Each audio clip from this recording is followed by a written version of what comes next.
Well, it's an honor to speak after the trailblazers in the CNS community. In hematology oncology, this is very nascent. So it's equally exciting but also daunting. So we're going to present to you today on how we've done this really from scratch. And this was work done at the University of Florida.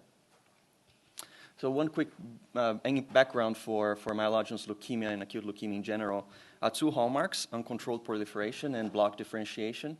Overall numbers are 20,000 cases last year and 11,000 deaths. In PEDS, 30% patients relapse, and of those, 30% survive. So there's great morbidity, great mortality still in this patient population. And at the core of this is this concept of heterogeneity. And so clinically, that's transcribed now, as Ariba pointed out, into 14 diagnostic subtypes.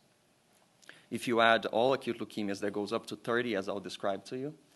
And then for prognosis, which is equally important for this patient population, 42 genomic lesions and counting. And so really, that's the combination of heterogeneity and rarity makes clinical trial design really, really difficult.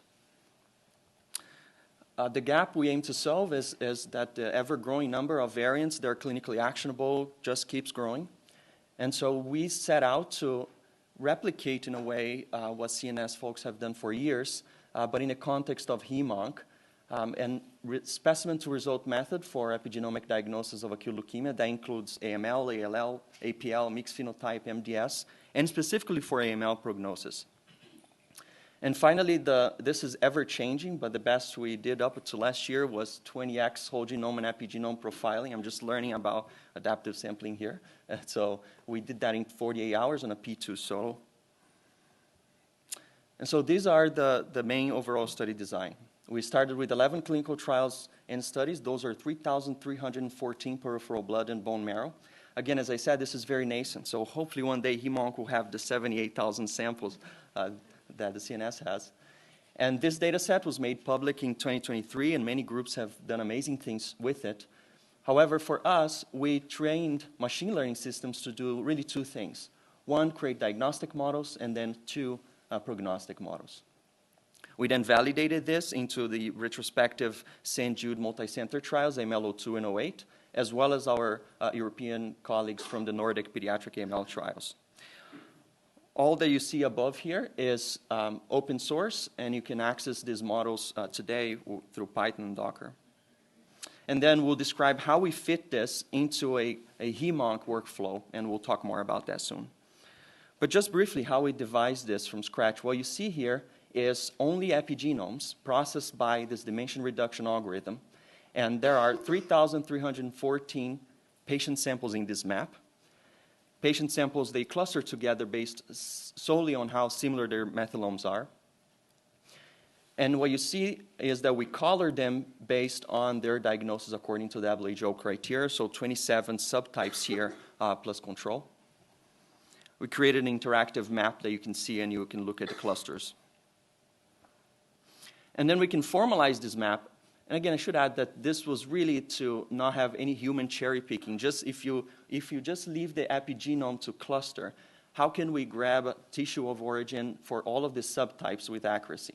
And so this map really shows the accuracy, but also the boundaries of knowledge of the algorithm.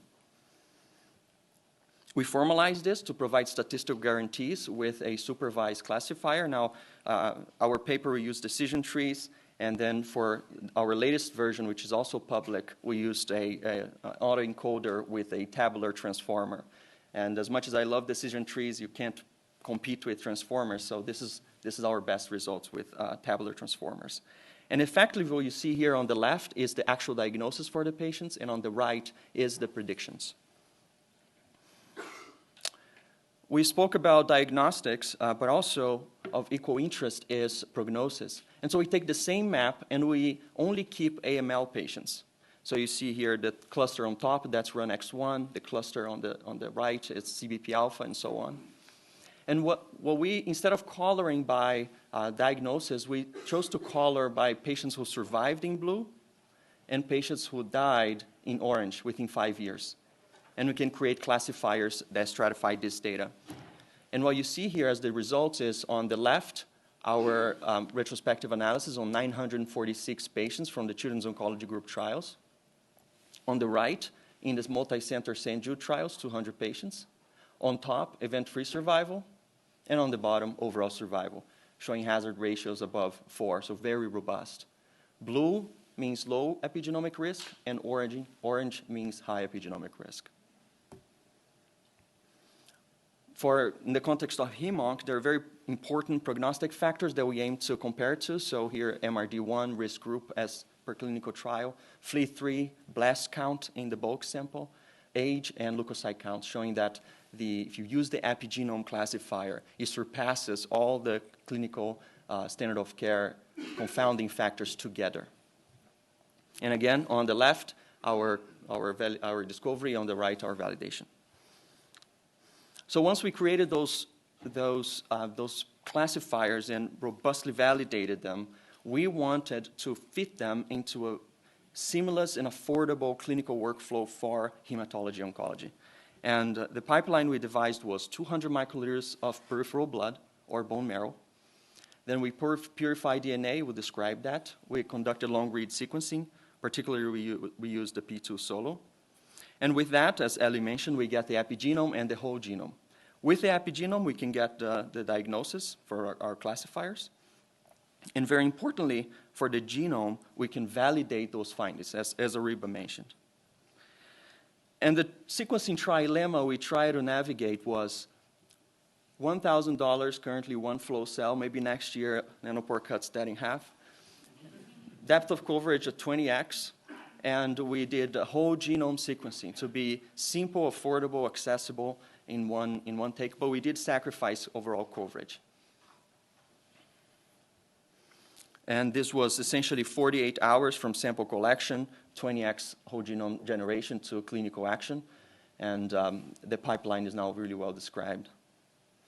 But going a little bit on how resourceful we were, we used a good old QIAcube, which is it's a spin column isolation, nothing fancy. Instead of the expensive G tubes, we did 30 G needles, which were also very useful. So that gave us 10 kb DNA. We used the rapid kit, which is very simple. A transposome complex is added to make random cleaves to DNA, and then sequencing adapters are added. And really, in about 1 hour, we had our P2 solo loaded. And so convenient for HEMONC is that if you have a peripheral blood and bone marrow pair from a patient coming from the clinic, you can load them at the same time. And here we used a commercial laptop, but really for the P2 solo, a desktop is better. And going back to our atlas, I'll describe to you 3 case studies from our clinic. And so first, this was a 65-year-old male presenting with 70% blasts. And we, much like the sorting hat from Harry Potter, the map is placed, and if you can see here, if you can see where this patient was placed here, which means that the algorithm felt that the epigenome of this patient reminded it of epigenomes of other patients who presented with mutated NPM1 AML. It really begs the question is, does this patient actually has an NPM1? And so because Nanopore offers this concomitant genome and epigenome, we're able to go to the genome. And here you see we're in nucleophosmin locus, 12x, bone marrow. And if you go towards the very end, the very last exon, there's this 4 nucleobase insertion for this patient. And that was TCTG, which leads to a frame shift, and that is diagnostic for AML. And so this was confirmed through the genome, so pathologists were happy, and our epigenomic and genomic predictions were concordant. We also can get to the copy number variant for this patient. Our second case study was a 16-year-old female presenting with 30% blasts, and this was, at that time, a FAB-M2 case with lower blast count. And here, this sample was actually highly fragmented, so a whole promethion went to get 1x. But we still were able to get an accurate epigenomic prediction, which you see in green. And also, when we look at the genome for the sake of it, we still find 1 fusion read here. So this is just to show that you can go the methylation and copy number variants are very resilient to low coverage. and that was then correct NUP214 rearrangement. Some subtypes, as we mentioned, are very easily detectable by methylation, just so happens. And finally, this is a 37-year-old male presenting with relapse while on Onureg, or azacitidine, which is a global hypomethylating agent. And so we collected peripheral blood and bone marrow pair for this patient and profiled for the epigenome prediction for the classifiers. This patient was lysine methyltransferase rearrangement for both. So despite the tissue differences, the algorithm learned to pick up the signal that defined the subtype. And again, when we look into the genome, here on top, that is the bone marrow of this patient, and on the bottom, the peripheral blood. And because the epigenomic classifier gave us a hint to lysine methyltransferase, we could go to that locus, and immediately becomes obvious that there is this bidirectional fusion happening. And when we look at the other read where they fall, it was septin9, so that defined a KMT2A septin9 fusion. Now, there are more than 100 possible fusion partners for KMT2A, so this is an important advantage that with long read, we can really know where the breakpoint is and where it leads.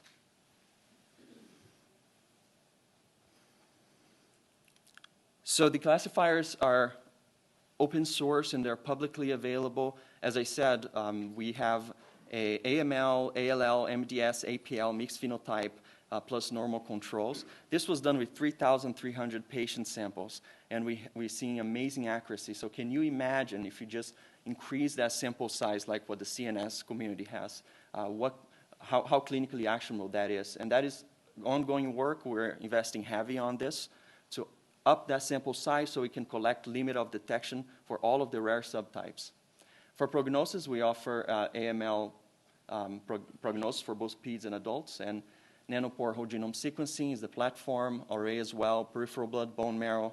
You can access it today through Python and Docker, or a automatic processing platform where you just throw your BAM file there or your IDET files there, and the whole thing comes back to you immediately. Again, I urge my clinician and research colleagues, if you have hem-onc data, that you consider releasing it or collaborating for testing purposes so that we can build this amazing, the promise of diagnosis by way of epigenomics for hem-onc. And as I mentioned, these are important patient populations not currently represented. We're building this data set right now. But effectively, trisomy 21, so for example, as Ariba mentioned, in our case as well, where patients, that we had 2 newborns with trisomy 21 that the classifier does not understand because it's not part of the reference. However, we could clearly see by copy number variation that there was a trisomy 21, and we could see that the predictions were always NUP98, but we can go into the genome and see that NUP98 is clear. So at least it gives us a really good understanding of the patients, where their cases will not be beneficial, where the classifiers simply don't know. But the goal, again, is to build this up. Of course, TEM, juvenile myelomonocytic leukemia, histiocyte malignancies, chronic leukemias, multiple myelomas, and dozens of rare diseases within lymphomas. All of this is current work. And finally, again, one thing that is very key for this patient population is also transplantation. And so we're building HLA typing. All of this can be built within the same Nanopore workflow in the clinic. And with that, I'll acknowledge this was really my PhD work at the University of Florida under the leadership of Jatinder Lamba and all my amazing mentees and funding agencies provided the support. So thank you.